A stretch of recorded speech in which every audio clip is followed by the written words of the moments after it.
Afsuski, harakat qilishga holim qolmadi. Menga yordam bering, yordamchi bering, quvvat bersangiz degandim.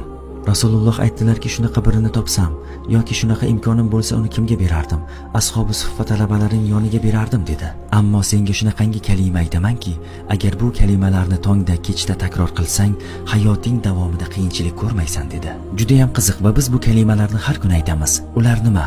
Birinchisi subhanalloh, ikkinchisi alhamdulillah, uchinchisi Allohu akbar. Ko'pchilik boshqa narsa kutganda ajabo nima derkan? Nega? Chunki biz bu kalimalarga qiymat bermayapmiz.